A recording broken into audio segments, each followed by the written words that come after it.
Hi hello friends, ಎಲ್ರಿಗೂ ನಮಸ್ಕಾರ. ಯೂಟ್ರೀಟ್ ಚಾನಲ್ಗೆ ಸ್ವಾಗತ ಸುಸ್ವಾಗತ.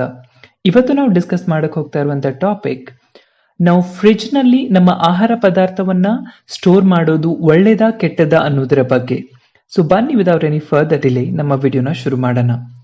ನಮ್ಮಲ್ಲಿ ತುಂಬಾ ಜನ ತರಕಾರಿಗಳನ್ನ ಮತ್ತೆ ಮಿಕ್ಕಿರುವಂತ ಆಹಾರವನ್ನ ಸ್ಟಾಕ್ ಮಾಡೋದಕ್ಕೆ ಫ್ರಿಡ್ಜ್ ಅನ್ನ ಬಳಸ್ತೀವಿ.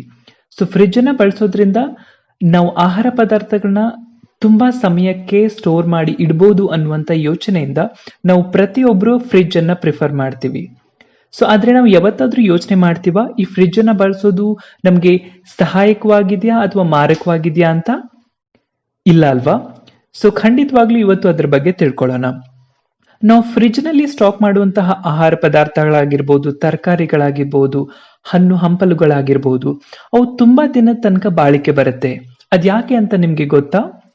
ಯಾಕೆ ಅಂತ ಅಂದ್ರೆ ಫ್ರಿಡ್ಜ್ ನಲ್ಲಿರುವಂತಹ CFC ಅನಿಲದಿಂದ, ಅಂದ್ರೆ ಕ್ಲೋರೋಫ್ಲೋರಿಕ್ ಕಾರ್ಬನ್ ಇಂದ. ಸೊ ಈ ಕ್ಲೋರೋಫ್ಲೋರಿಕ್ ಕಾರ್ಬನ್ ಏನು ಅಂತ ಅಂದ್ರೆ ಇದು ಒಂದು ವಿಷಕಾರಿ ಪದಾರ್ಥ. ಅನಿಲದಿಂದ ಏನಾಗುತ್ತೆ ಅಂದ್ರೆ ಅದು ಅಲ್ಲಿ ತಂಪಾದ ವಾತಾವರಣವನ್ನ ಕ್ರಿಯೇಟ್ ಮಾಡುತ್ತೆ.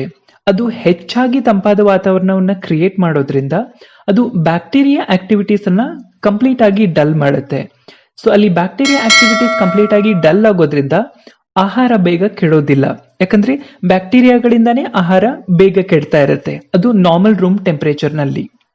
ಸೊ ಈ ಒಂದು ಪ್ರಕ್ರಿಯೆಯಿಂದ ಫ್ರಿಡ್ಜ್ ನಲ್ಲಿ ಶೇಖರಿಸಿಡುವಂತಹ ಆಹಾರ ಬೇಗ ಕೆಡೋದಿಲ್ಲ.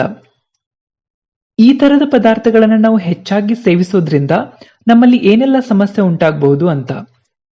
ಈ ಫ್ಲೋರಿನ್ ಅಂತಹ ಕಾರ್ಬನ್ಗಳು ಅಥವಾ ವಿಷಕಾರಿ ಪದಾರ್ಥಗಳು, ಇದರಿಂದ ಲಿವರ್ಗೆ ಸಂಬಂಧಿಸಿದ ಪ್ರಾಬ್ಲಮ್ಸ್ಗಳು ಉಂಟಾಗಬಹುದು, ನಿಮ್ಮ ಲಂಗ್ಸ್ಗೆ ಸಂಬಂಧಿಸಿದ ಪ್ರಾಬ್ಲಮ್ಸ್ಗಳು ಉಂಟಾಗಬಹುದು, ನಿಮ್ಮ ಕಿಡ್ನಿಗೆ ಸಂಬಂಧಿಸಿದಂತಹ ಪ್ರಾಬ್ಲಮ್ಸ್ಗಳು ನಿಮಗೆ ಉಂಟಾಗಬಹುದು.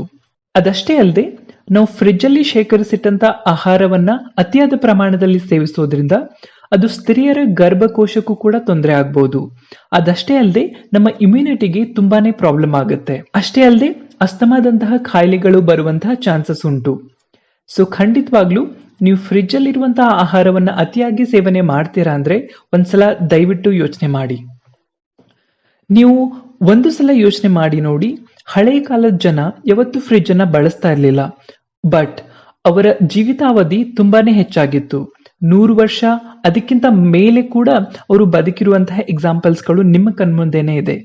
ಬಟ್ ಇವಾಗಿನ ಜನರೇಷನ್ ಅಲ್ಲಿ ನಾವು 60ರಿಂದ 70 ವರ್ಷದೊಳಗಡೆನೆ ನಮ್ಮ ಜೀವಿತಾವಧಿ ಮುಗ್ದೋಗ್ಬಿಡುತ್ತೆ.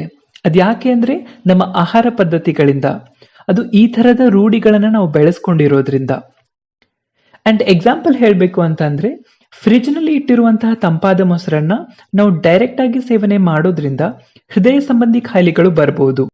ಅದಷ್ಟೇ ಅಲ್ಲದೆ ಫ್ರಿಡ್ಜ್ ನಲ್ಲಿ ಶೇಖರಿಸಿಡುವಂತಹ ತರಕಾರಿಗಳು ಅಥವಾ ಹಣ್ಣು ಹಂಪಲುಗಳು, ಇವುಗಳನ್ನ ನಾವು ಸೇವಿಸೋದ್ರಿಂದ ಇದು ನಮ್ಮ ಜೀರ್ಣಾಂಗ ವ್ಯವಸ್ಥೆಯ ಮೇಲೆ ಅಡ್ಡ ಪರಿಣಾಮವನ್ನ ಕೊಡಬಹುದು.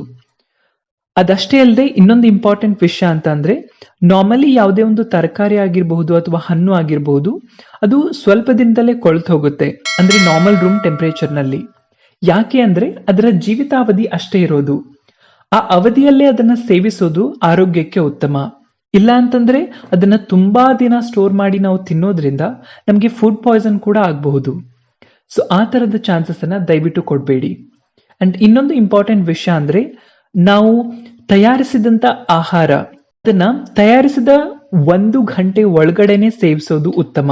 ನಮ್ಮ ಹಳೆ ಕಾಲದಲ್ಲೆಲ್ಲ ಬಿಸಿ ಬಿಸಿಯಾದ ಆಹಾರವನ್ನ ಸೇವಿಸೋದ್ರಿಂದ ಯಾವುದೇ ಆರೋಗ್ಯ ತೊಂದರೆ ಇರಲ್ಲ ಅಂತ ಹೇಳ್ತಾ ಇದ್ರು.